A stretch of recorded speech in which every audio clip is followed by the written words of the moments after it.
So, we are talking about the buzzword in the world of health and wellness, tides. And this is something I really want to try, but I don't know much about. So, thank goodness you're the expert. I love peptides, and we'll dive into them. I think a good talk on peptides, the good, the bad, and the ugly, is something that everyone needs to hear. Well, I mean, why were peptides put on the back burner to begin with? So, peptides, let's talk about what they are, and Okay. then I'll explain to you what happened to them because we've been using peptides a lot longer than TikTok's been talking about peptides. So, peptides are amino acid chains. They're made by the body. There's maybe over 7,000 of them. And people don't realize insulin is actually a peptide. And we've been using insulin in medicine about 90 years. So we've known about these peptides.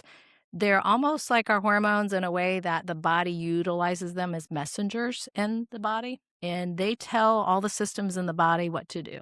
So, what's happened is we've been able to identify these peptides and we can replace them in the body to turn on what's missing. But the problem with it is that people are not turning to experts like yourself to get the peptides. They're buying them underground. Well, they are now, but we used to be able to get most of them in the office, and we still have a large majority of them. So I probably do several peptide consultations a day where people are coming in, sitting down, and allowing us to diagnose and treat them with these peptides. During the former administration, a large majority of the peptides everybody wanted was pulled and reclassified, and then we were no longer able to prescribe them. What happened? Why'd they do that? Well, they weren't pulled because they were dangerous. They were pulled because we did not have large clinical studies to show that they were beneficial. It's hard. We don't have the ability with these natural occurring things to have these large $1 million double blind studies. But during that time, we had plenty of patients that were willing to testify to having life changing things with their health from taking these peptides. But meanwhile, they did make it on the black market. And I know this because, one of my daughters is like super tan and she was taking a certain peptide, it's very muscular. She was leaning into it because it's readily available on college campuses. But like with anything else, I want to be able to take all of my daughters into a health professional's office like yourself and say, hey, let's not just be pissing in the wind here, for lack of a better way of saying it. Let's do this the right way because there is a way to know what peptides you should be on, correct? Correct. And when we do a peptide consultation, that's what we do. We'll spend some time and educate you on what peptides are, figure out where your knowledge is on them, and then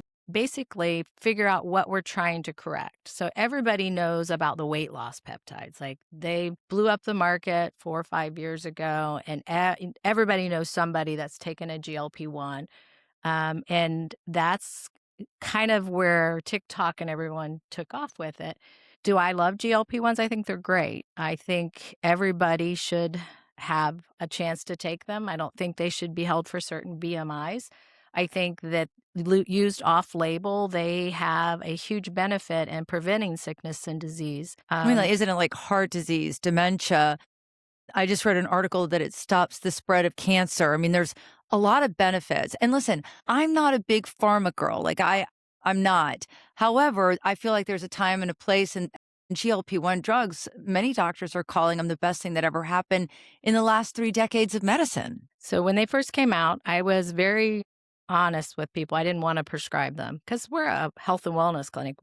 Don't take diabetic drugs. I have great respect for them now because I've seen over the 5 or 6 years we've been using them, the transformation in people. And, we battle a lot of regulations in that. And is it safe? Is it not safe? Do you need to have a compounded or not compounded? And I actually spend a large majority of my day just undoing a lot of the news that's not really valuable. All right. So we're going to have a whole episode about GLP-1 weight loss drugs because they are so prevalent and people are on them and we want to make sure you're using them the right way. But I want to zero back into the peptides that people don't know about. I mean, like I've heard how good they can be for you. I've heard about the drastic changes, but I wouldn't even know which one's right for me. So one of the first things we figure out is what do we want to turn back on or what do we want to enhance?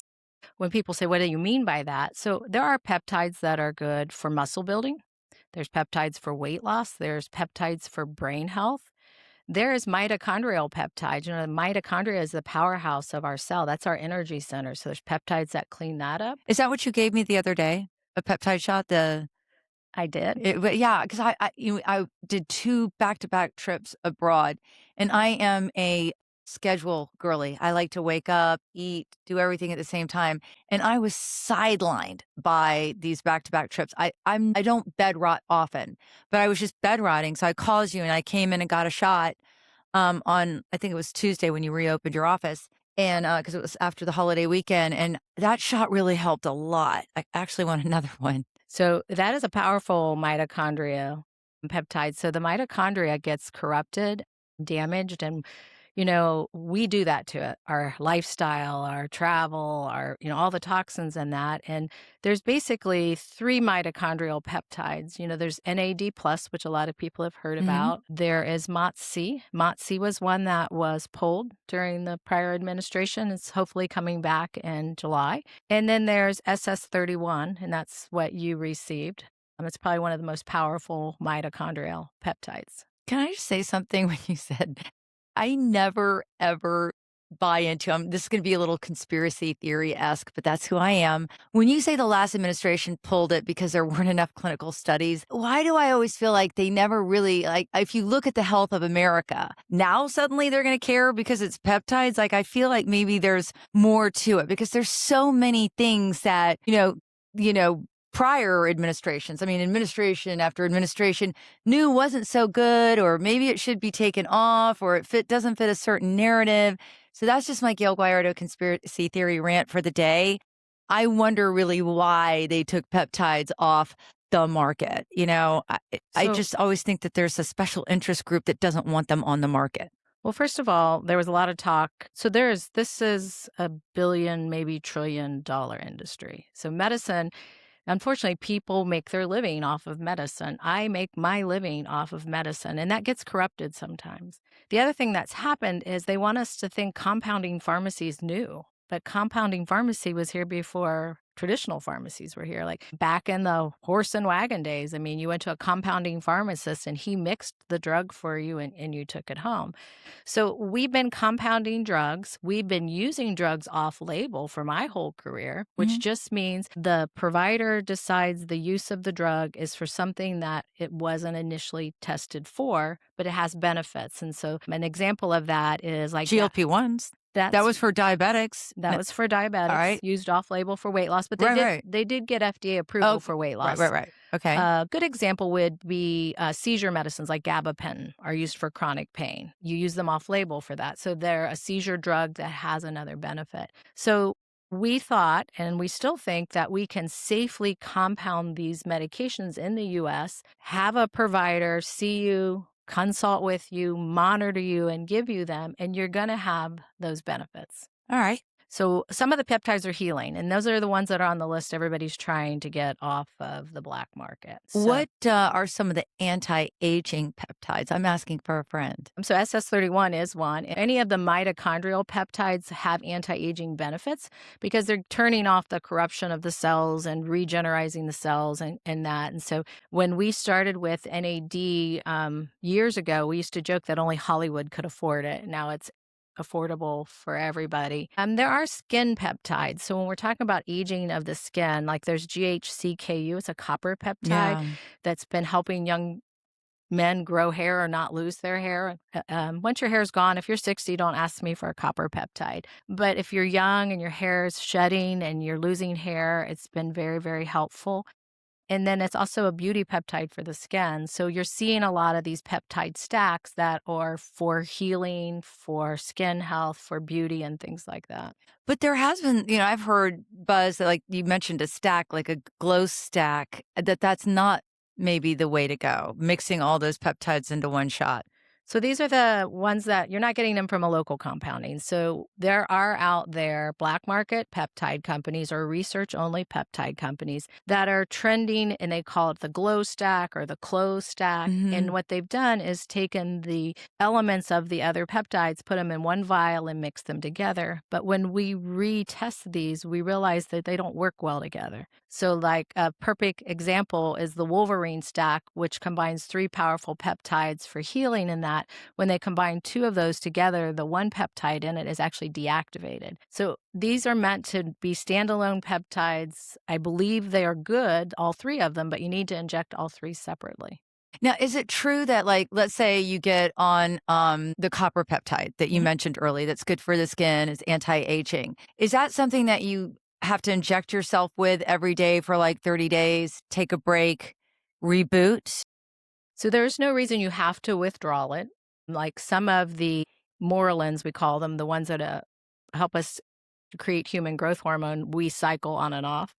But you don't want to inject a peptide every day the rest of your life. So we tell people do like 30 days, 6 weeks, get the benefits from it, and then come off of that peptide and give the body a break. The copper peptide is on the list. It is not legally produced in the United States right now. You can get versions of it, like there's a GHC acetate where they've taken the copper out, but all of the ones you're seeing won't be returned again till July.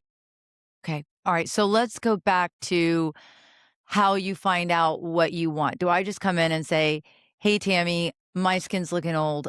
I want the copper peptide." Or does Tammy sit with you and say, do you do testing like you did before I started hormone replacement therapy? Or do you test it like you did when my thyroid medicine apparently stopped working and you were trying to figure out why? Or is this simply a consultation? Or I just look at her and say, Gail, you need a peptide. Yeah. So the GLP-1s, we may do metabolic testing. So if we're looking at like an insulin sensitivity or metabolic resistance, but most of the peptides blood work is not necessary. It's Okay. really just a good consultation, good review of your other medical conditions, making sure everything is safe, and then a consultation on how to use the peptide because there's a lot of misinformation out there about them. I have to tell people, and I have this conversation every day, just because you can find it online doesn't mean it's being compounded in the United States or it's safe. Now, are you prescribing peptides compounded here in the US of A? Because that Yes. is very important. So, and when you look at peptides, all of the bases for these peptides are made overseas, mostly in China. They're brought to the United States and then they're reconstituted or put into the proper formulation by our pharmacies in the United States. Then they're tested. And then the safety data is coming out, and that's the peptide you want to get. So when you come to me and you say, but I still found it online, I look at the bottle and there's not even a directions on it. You don't even know what's in it. You don't know where it came from. We took a bottle of Retta I brought in and traced it to Malaysia. Wow. So, all right. So you just brought up Retta. And Retta's a That's big one. Retta's a big one. That's a peptide. So Retta is a GLP-1, Okay. GIP, and a glucagon peptide. So it is called the triple G because it is going to be one of the greatest weight loss drugs ever created. But it's not out on the main market yet. So we had availability up until May of last year. Okay. And then they pulled it. It was in stage 3 trials. And now it's back in the hands of Eli Lilly, and it looks like they're about ready to launch it, but it won't be compounded. The current compounding of it is on the black market. Yes. And that's how I've heard about it because it is very, very prevalent on college campuses. And so I don't know how these kids are getting their hands on it, but they are. And You can get it offline. You can go to TikTok, click a link, buy peptides now, no consultation, and receive it in the mail. But you don't know what's in it. That's the hard part. The other day I thought of this. These same people, all of us, we don't trust drugs. We don't want to go to the pharmacy. We don't want to do all this, but we're willing to get a peptide off the black market and inject it in our body. It just doesn't make sense. well, I don't think people realize that it's coming off the black market. Like they don't understand which is why we're doing this podcast. I don't think people realize how dangerous it is to just start arbitrarily injecting yourself with something because like Tammy said, you just don't know what's in it. Well, it could potentially ruin the peptide industry forever because, what's going to happen is they're going to have to shut all this down. Then what happens? Then people won't get access to good, they are not going to continue. I mean, they're shutting them down day by day. I mean, Connecticut made it illegal to sell or compound any GLP-1s in the whole state of Connecticut. So people are going to have to leave there. So it's going to happen. They're going to have to gain control of all these research pharmacies or these off-label pharmacies that are making these drugs. And, the young people are, let's just say, the people selling this on the black market are making a fortune because 'cause they're buying it directly or, at least one that I'm aware of, from China. Like, Mhm. they're getting it from labs there, and I'm talking about the GLP-1, but all the peptides, they're just making it, they're buying it on the cheap and then upping it and selling it, and to your point, there's no real direction, there's no real knowledge of this. So, and I get it, like, and I know more than just young people are buying these online and on TikTok, but that does seem to be the prevalence because I'm certainly not gonna buy something just off TikTok. I barely have any followers on my TikTok account, but, I'm not gonna do that. I'm going to wait. I knew that, Eli Lilly was coming out with Retta. I knew the Retta that, I'm hearing about was black market. I'm waiting for the safe route. But to your point, it's dangerous to just blindly trust what you inject. And we're gonna do a whole podcast on Reddit. It supposedly is equal to gastric bypass, which doesn't look like you need to lose 30 pounds. I am not gonna get on Reddit unless there's micro dosing it benefits like with other GLP-1 drugs where it's good to stop dementia, stopping the spread of cancer, good for my heart. I mean, if there's things like that, then yes, I would do like trace amounts of it and do like some kind of maintenance dose, but I don't wanna do it to lose weight, and I don't wanna lose muscle. Yeah, and that's what a good consultation will give somebody. So come in, even we have them bring all the time the stuff they bought offline. That's why I've seen a lot of it. We'll sit down and we'll try to figure it out for you. Try to get you on to something that you can safely get from a local compounding pharmacy or that. Tell you how to use it. So a lot of the time, somebody will call me and they'll be, "I bought this peptide. How do I use it?" I'm like, "I can't tell you how to use it. I don't know what it is." Like, it is alarming. I love peptides. My husband and I use them. We actually used them on our golden retriever because she hurt her hip. They have a huge place in medicine, in preventing root cause of disease, keeping people well. Our young athletes are using them. They're safe across the board. Now you mentioned the Moreland, is that right? Like some more. Sermorelin, Tesamorelin, Are those CAC. peptides? They are. Okay. So, all right. So I come to you, and this might be an actual consultation happening right now. Like, you throw all the HIPAA violations right out the door because I'm like, I'm just joking about that part. I'm only What? telling your secrets to the whole world. So I come to you. I want stronger muscles, lighter skin. What's the end game there? Oh, I want to look younger too. That's where the Morelands call in, and it's a nickname. They're not really called Morelands, but they all end with Moreland, so we kind of nicknamed that. Human growth hormone is what keeps us young. That's what makes us grow. That's where we are, and it depletes as we age. It is illegal to inject human growth hormone unless you have a condition of short stature, meaning you're not growing. But what they found is these peptides help your body secrete human growth hormone. So they're really working with your body to increase your own production of human growth hormone. So you get all of the anti-aging benefits of human growth hormone by adding them back. We cycle them. This is one of those peptides where you don't want to buy it online and not have anyone manage it with you because we cycle it 5 days on, 2 nights off, 3 months on, a month off. And it's taken at bedtime before you go to sleep because human growth hormone is highest in the evening. Now, do the Morelands? They don't all have to be injected. So there are some compounding pharmacies that have developed them in sublingual or troche forms. What are troches? Troches are little waxy discs that you allow the medication to dissolve in your mouth. Okay. So they're a little waxier and they'll last a little longer, where a rapid dissolve tablet is more powdery. And it just depends. But, like I still do tesamorelin. It's one of my favorite peptides, but it was an injection. So I had to remember to give myself a shot before I went to bed every night.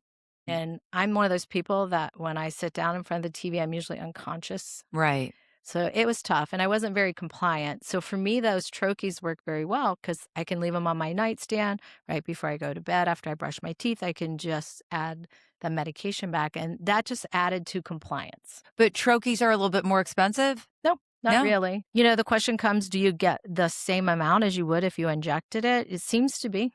Studies seem to show that we're getting the same blood levels. They seem to be working on it. Hard part is not many people manufacture them, so finding the right pharmacy where to get them in that. So the efficacy of the troche is the same as the injectable. Yes, and we've been using troches for lots of medication, like progesterone, while your hormones. We have testosterone troches, so you can get many drugs compounded into a oral. That's where compounding pharmacies came from. Like they were taking drugs and making them in ways that we could use them, creams, lotions, troches, things like that. I like this. It sounds like a bunch of great nicknames. The Morelands, the troches. It's a I mean, whole new it's a language. whole new language. All right. Well, listen, I am ready to start. I think I choose the troche. What's it called? So there's serum, Paramore. and then there's CJC Ipamorelin. That's on the do not prescribe list, hopefully coming back. And I just want to say this because I love podcasts, but RFK Jr. goes on Joe Rogan podcast, and he says they're going to reverse. And then the next day, everybody calls and they want them. It doesn't happen Doesn't that work way. like that. So all we know now is that they're going back before the FDA in July to see if they're going to reserve. So, but come July, we'll have 1,000 more phone calls for, RFK Jr. going to be able to have these. It's going to happen, but it's going to happen at the speed of the FDA, not the speed of a podcast. Got it. All right. So what are we talking about next week? So we're going to hang on this because everybody's asking. So we're going to talk about the GLP-1 explosion and weight loss and microdosing GLPs for anti-aging, longevity, and all of that. Pros, cons, good, bad, the ugly. So I think we hang on the peptides a little longer just so we sort it all out. Especially the weight loss ones, and especially with Retta rolling out, not the black market version that you have no idea what's in it, but the version that's actually FDA approved. So it's Very good stuff. All right. Your story, Your health. your best life. See you then.